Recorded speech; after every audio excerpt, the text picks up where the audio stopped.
Retro D's Closet, Episode 5, Winter Edition. In this episode, I'll be showing you some vintage dresses from the 50s and 60s for the winter and holiday season. But before I do that, I want to remind you that there are previous episodes of this series right here on this channel, so have a look, like, comment, and subscribe if you want to see more. Now let's have a look at the winter and holiday dresses. They're right in the closet behind me, so let's go. Everybody, welcome back to Retro D's Closet, Winter Edition. Today we're going to be showing you my winter vintage dresses. And this first green one that we're looking at is, let's get in here closer. This first green one is a very nice wool blend. I don't know where the belt is right now. It did have a belt, and as you can see, it has a nice tie in the front. Now, it's looking gray to me in this video when I look at it on the screen, but it's actually an olive green, and you can see the buttons on the bottom. To me, when I first looked at it, I thought it was a coat. It is not a coat, it is a dress. It has a zipper in the back. And let me see if I can find the tag. The tag is somewhere inside. At the back we have a zipper, and the tag is actually on the inner collar. And it's, as you can see, Catherine Genevieve, Oil City, Pennsylvania. And there's another tag inside. And would you believe the other tag is all the way down? Look where the zipper is.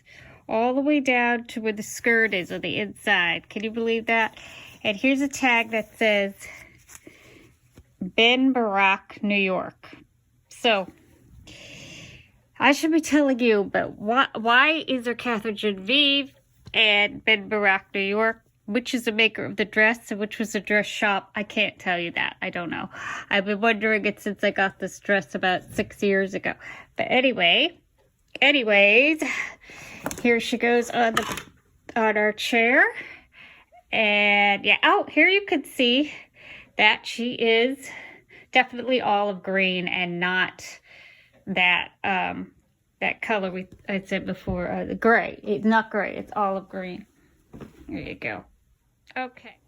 Now, this next dress is probably my favorite winter dress. I know I say that about all of them. And I wore this one a few years ago on Christmas Eve. And it was just so pretty. I will put up a photo of 2 pictures of myself. One where I am wearing it with the jacket and one where I am wearing it without the jacket. So, here is the jacket. It has a button. And as you can see, you can just, remove the jacket, which is matching. And it's a lovely dark red. I wouldn't say really cranberry because it's not quite that purple, but it's like a dark red with this beautiful black scrolls kind of going all the way down the fabric. Now, to get to the tag, you flip it over. There's the zipper. And there's no tag on the inner collar like on the green dress. But the tag for this dress is the other tag is in the same spot as the second tag at the green dress, all the way down right above the bottom part of the skirt. And it is by Stephan Limited by Schrader. I don't know if you can see that. Try to get it to focus. Stephan Limited by Schrader. Also, you have the international, this is really an important part of identifying the age of a dress. It is the International Ladies Garment Workers Union. When you see it with this logo, this particular logo, that means that it was made, I think, in between 1950, the mid-50s. The mid-1950s through the early 1960s. So the latest this dress could be made, I believe, is 1963. So it can't be made after 1963 for certain. It may even be before that.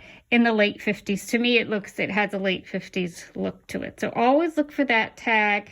And when you see that particular logo, there's a good page on it, and I'll put a link to the page where you could see all the ladies' union tags, and then it will tell you what years, how you could look for the different years. I'm going to put a link to that below because I don't have it right now.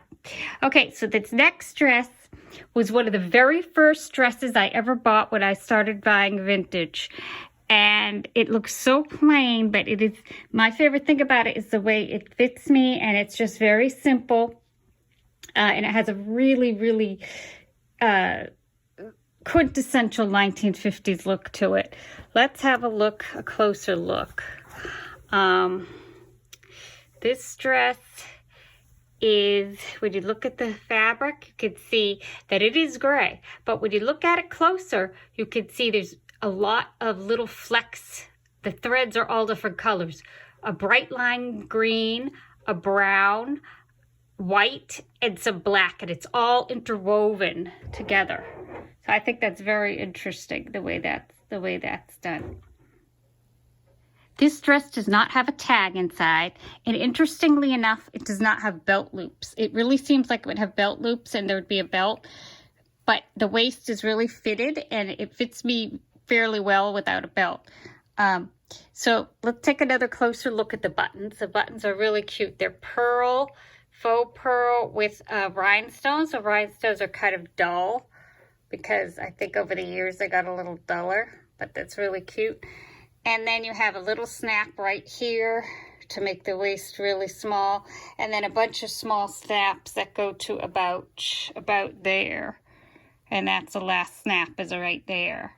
So I love this dress. It's just simple, and it's just has that really 50s look, and it wasn't very expensive. And it almost it also looks a bit like a coat, but it isn't. It's a dress. Now, this last dress, if you ever followed me on Instagram, you've probably seen it 100 times at least. This dress is a dress that I did wear also around Christmas time with the red and black check. It's just so cute.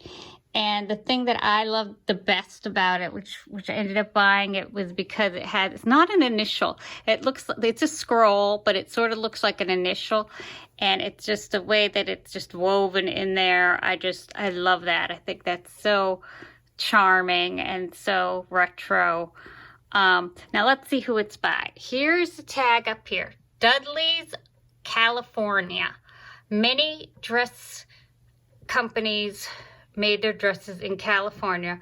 Another place was Dallas, and then of course New York. So it was like those three that I happen to see the most on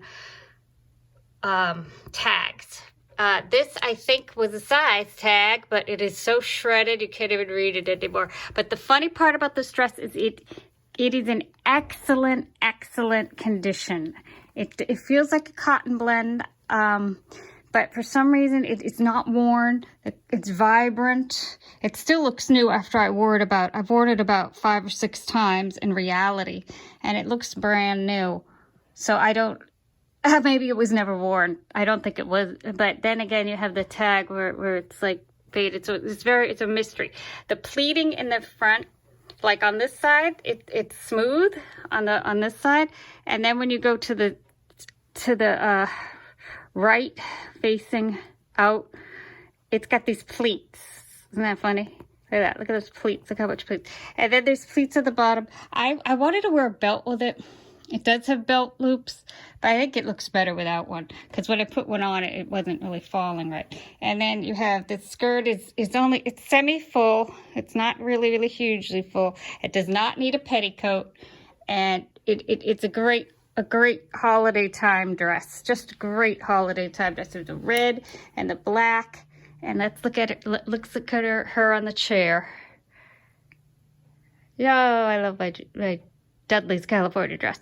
So those are 4 fantastic winter dresses from my collection. All vintage, probably late 50s, Mid to late 50s, early 60s would be the time period. I hope you enjoyed watching, and like, comment, subscribe, and I will see you in the next one. Bye! I'm writing Christmas cards. Merry Christmas and a Happy New Year. Frank and Bunny Bliss. That's us. I love sending Christmas cards. You can send one to everyone you know, and they'll send you one. We put ours in the doorway, or you can hang them on the Christmas tree, like Bing Crosby. There. Now I just have to put the addresses on and a stamp. See, it costs 3 cents per stamp times 25 cards. That's something for Frank to figure out when he comes home. Oh no! My gingerbread cookies are burning. I gotta go.